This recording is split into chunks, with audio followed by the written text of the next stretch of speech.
Kalau yang ma'ruf jalan, yang munkar jalan. Yang munkar itu mengundang murka Allah. Kalau murka Allah turun, bencana nggak nimpa yang zalim saja, yang baik-baik kena jatahnya. Saudara makan nangka kena getahnya, itu resiko. Saudara nggak makan nangka kena getahnya, itu sial namanya. Nih sekarang nih di masyarakat ada nih orang kalau dibilangin ngomongnya begini, biarin aja, yang mabok gue, yang judi gue, pakai duit gue main di rumah gue, urusan apa sama orang? Yang zina gue, yang bayar pelacur gue, mau enak mau penyakit urusan gue, lu ngapa jadi repot? Iya, yang judi lo, yang zina lo, yang mabok lo. Tapi judi, zina, mabok, maksiat, mas. Kalau ini negeri banyak maksiatnya, Allah marah. Kalau Allah marah, turun gempa. Kalau turun gempa, yang mampus bukan lu doang, monyong.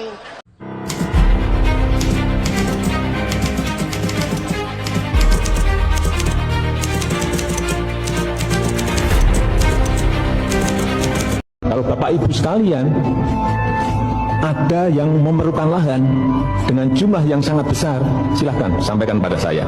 Akan saya carikan, akan saya siapkan. Berapa? 10.000 hektar, bukan meter persegi, hektar.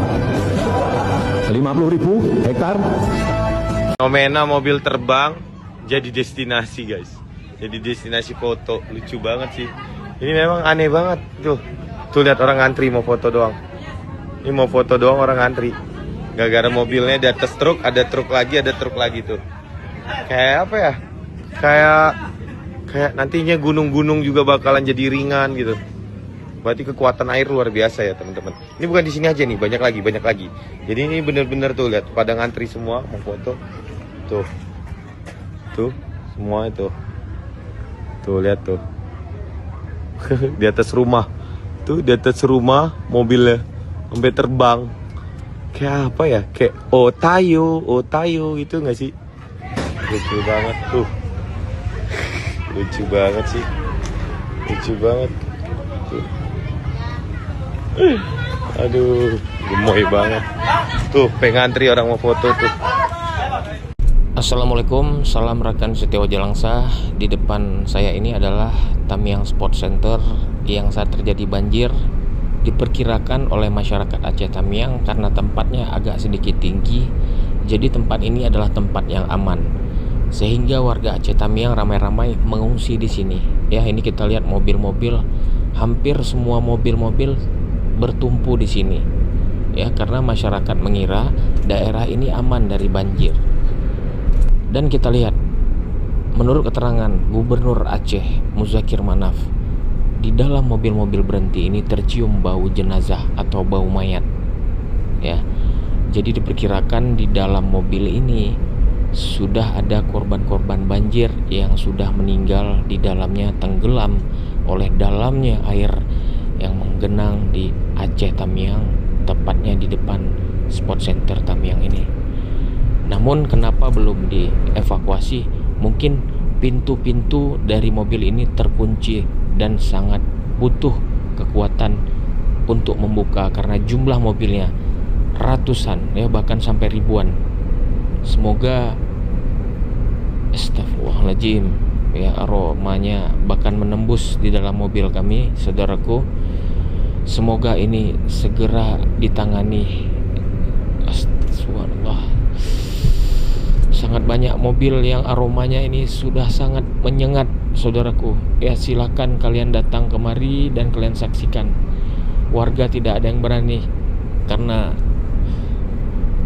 ya Allah, tidak habis-habis mobil ya. Astagfirullahaladzim. Bencana nasional, status yang lagi diributkan semua pihak. Saya coba bahas dari sisi yang jarang disentuh. Kalau status bencana nasional terpasang, memang anggaran mungkin lebih cepat cair. Tapi itu bukan poin saya hari ini. Begitu stempel itu terpasang, ini yang langsung terjadi. Asuransi langsung aktifkan klausul penolakan klaim. Korban yang lagi dirawat, rumah ambruk, mobil hanyut, semua bisa ditolak pakai alasan force majeure. Perusahaan-perusahaan yang punya dosa, langsung aman. Bahkan utang ke vendor lokal bisa digantung dengan alasan force majeure. Dana rehabilitasi triliunan rupiah bakal lewat penunjukan langsung. tanpa tender, tanpa publikasi, tanpa CCTV. Kita tahu ending bansos COVID-19 kan?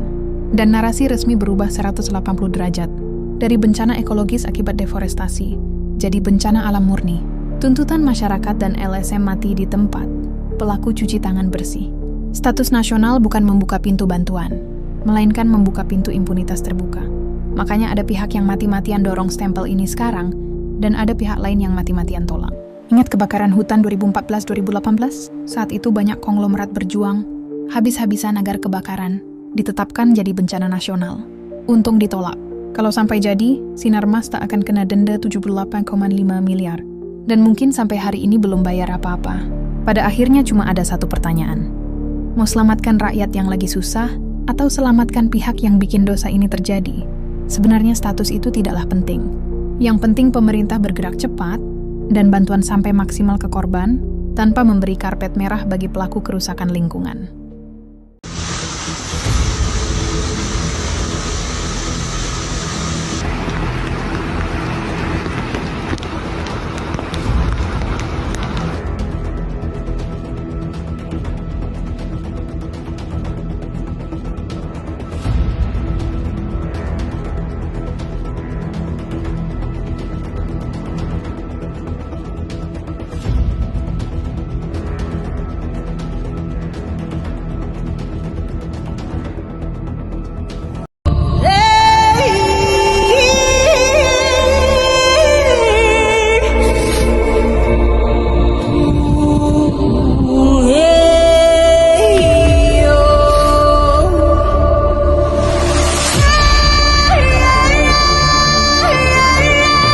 Lihat ini guys, kasihan banget di Aceh. Lihat nih, Gubernur Aceh katanya nih, pengungsi meninggal bukan karena banjir tapi kelaparan. Gila nggak? Pemerintah kita mana? Lalu juga ini pernyataan dari Bupati Aceh Utara. Lihat nih, katanya nih, rakyat saya kelaparan, jenazah belum diambil, tolong dibantu. Lalu juga ini pernyataan di lapangan dari anggota BPBD-nya nih. Kisah pilu petugas BPBD Aceh. Terisolasi 5 hari, ada 30 jenazah terlantar. Sementara itu pernyataan langsung oleh presiden kita. Lihat ini, kata Prabowo, saya kira situasi membaik. Membaik katanya. Orang yang tidak pernah ke pelosok-pelosok daerah yang belum terjamah oleh bantuan. Sementara itu lihat ini, delegasi dari Jepang pengen membantu Aceh, Sumatera dan semuanya. Lihat nih, krisis Sumatera makin parah. Delegasi Jepang sudah tiba tapi terhenti karena harus menunggu perintah pusat. Ingat, yang menghalangi ini adalah pemerintah pusat. Nyatanya di lapangan banyak korban berjatuhan. Ini juga nih pernyataan langsung dari Kedubes Uni Emirat Arab untuk Indonesia nih. Sumatera dilanda banjir. Uni Emirat Arab siap berikan bantuan kalau Indonesia kasih lampu hijau. Dan ini adalah pernyataan dari istana guys. Pemerintah belum butuh bantuan asing untuk tangani bencana Sumatera. Padahal kalian kita tahu, lihat aja di Ferry Irwandi bagaimana menerobos daerah-daerah terpencil yang tidak tersentuh bantuan. Begitu parahnya, tapi pemerintah kita tutup mata. Lihat ini, banjir Nagan Raya putuskan jembatan dan jalan nasional. 36.000 jiwa terdampak. Baik-baik kayak mana kayak gini?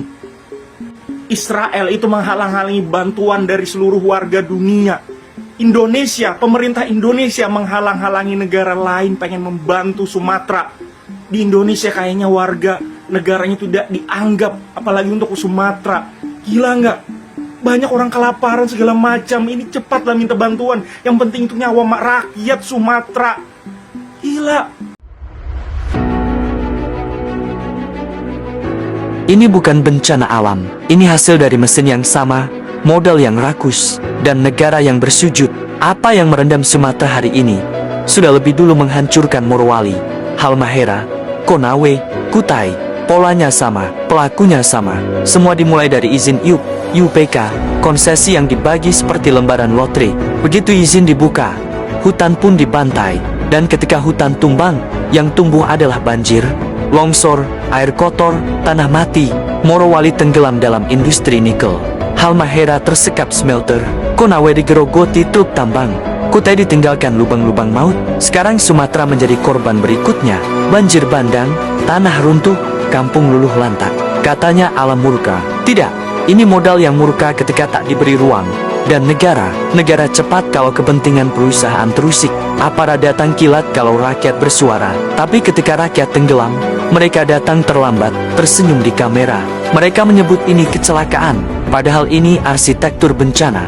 Dirancang, diizinkan, dipelihara, tanpa hutan, tanpa das, tanpa air. Apa yang kalian harapkan selain mayat dan lumpur? Ini bukan musibah, ini blueprint kehancuran. Murbaisme mengajarkan, kalau negara tunduk, rakyat ditumbalkan.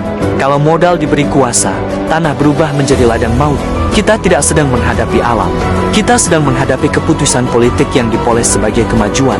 Rakyat Morowali, Halmahera, Konawe, Kutai sudah lama menjerit. Sekarang Sumatera menyusul. Besok, giliran mana lagi? Selama negara tunduk pada modal, bencana hanya akan pindah alamat. Sama pola, beda pulau. Ini saatnya mengingat, kita bukan korban alam, kita korban kekuasaan. Dan jika negara tidak berdiri bersama rakyat, maka rakyat harus berdiri sendiri. Inilah waktunya merobek topeng pembangunan. Inilah saatnya menyebut pelaku dengan benar. Inilah arsitek bencana. Dan kita, rakyat yang sadarlah yang akan mengakhirinya.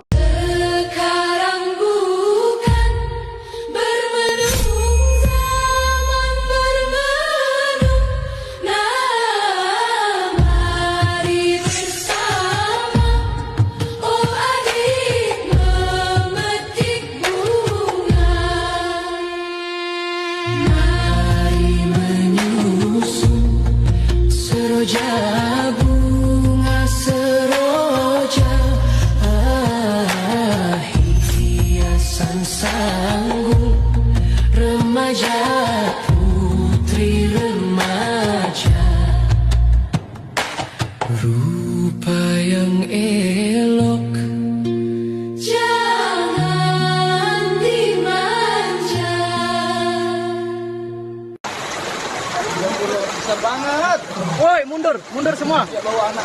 Jangan ganggu, biarin lewat aja. Pegang anak-anak, jangan dekati pagar. Astagfirullah, lihat giginya. Dia mau naik, awas. Sabar. Mundur, jangan dekat. Dia bawa anaknya, lihat. Rau. Ya Allah. Tenang, jangan panik. Air makin deras. Mundur ke atas bukit. Jangan dekati. Astaga, dua anaknya. Mundur. Jangan ribut. Dia basah kuyup. Kasihan. Jangan dekat. Tenang anaknya. Cepat. Hati-hati. Harusnya kuat. Tenang. Jangan sampai dia panik. Harimau. Jangan dekati. Dia jangan bikin dia marah. Kamu ke atas cepat. Dia kebingungan. Saudara se-Indonesia, biar kalian paham kenapa tidak bencana nasional di Sumatera, mari kita perhatikan apa yang terjadi. Ya. 10 perusahaan milik Prabowo Subianto. 1. PT Tusam Hutani Lestari, yang beroperasi di industri kayu dan hutan. 2. PT Nusantara Kaltim Coal, yang beroperasi dalam bidang batubara. 3. PT Tidar Kerinci Agung, yang beroperasi dalam bidang produksi minyak kelapa sawit. 4. PT Jaladri Nusantara, yang beroperasi dalam bidang perikanan. 5. PT Nusantara Energindo Coal, yang beroperasi dalam bidang tambang batubara. 6. PT Tanjung Redep Hutani, yang beroperasi di industri kayu dan hutan. 7. PT Erabara Persada Nusantara, yang beroperasi dalam bidang tambang batubara. 8. PT Kertas Nusantara, yang beroperasi dalam sektor kertas. 9. PT Nusantara Wanghao Coal, yang beroperasi dalam industri tambang.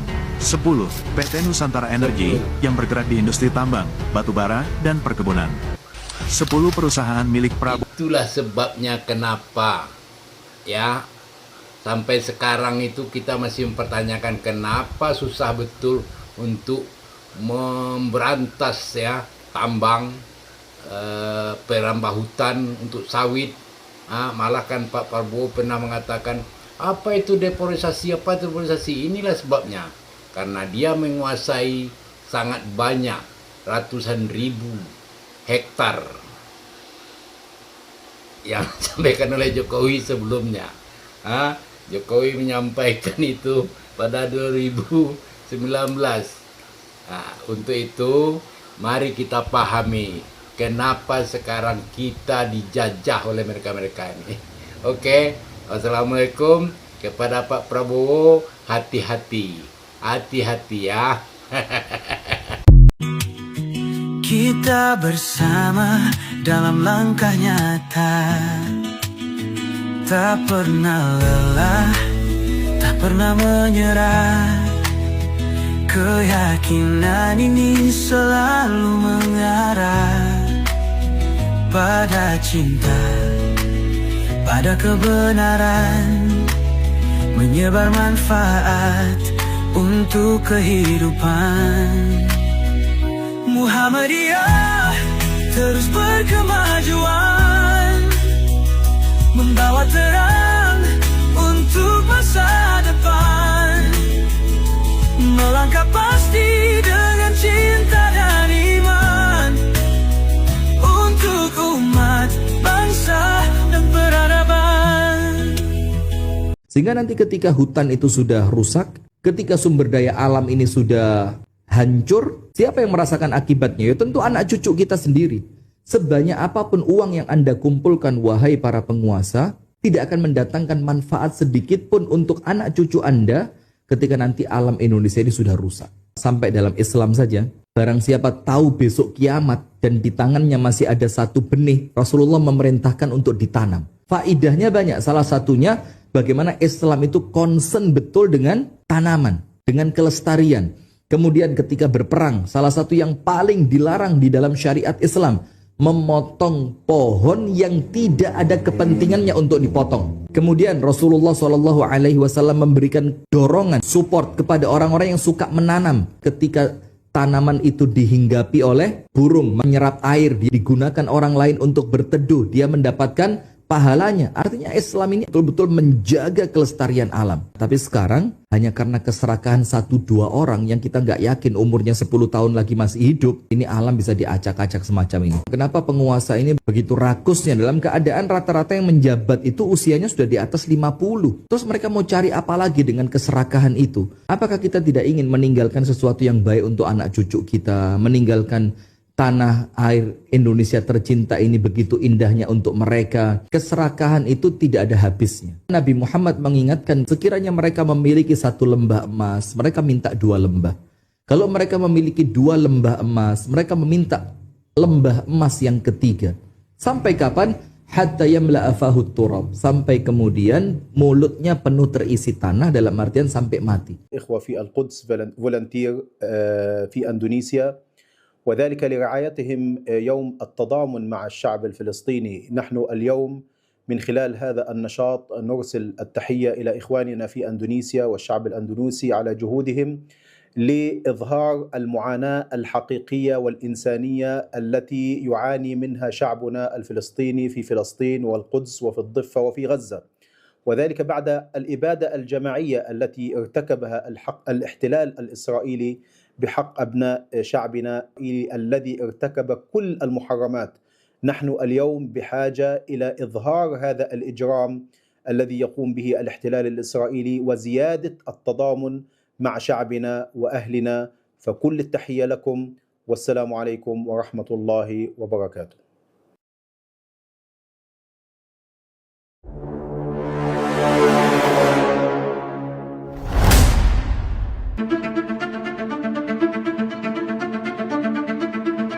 Presidennya kan lansia, lemot gerakannya. Lagian lansia ngapain sih jadi presiden? Punya wakil juga pelangap longo tuh wakil presidennya. Lagian anak masih kecil disuruh jadi wakil presiden. Emang bisa? Maksa sih begitu, ini negara maksa, tau nggak? Udah ketuaan jadi presiden, masih kemudaan jadi presiden, ngawur makanya jadinya. Udah nggak usah lama-lama, turun aja deh. Gak perlu lama-lama, makin hancur. Yang ada nanti bukan cuma 1-2 orang yang mati, semuanya kayaknya. Negara ini mati yang ada bisa-bisa.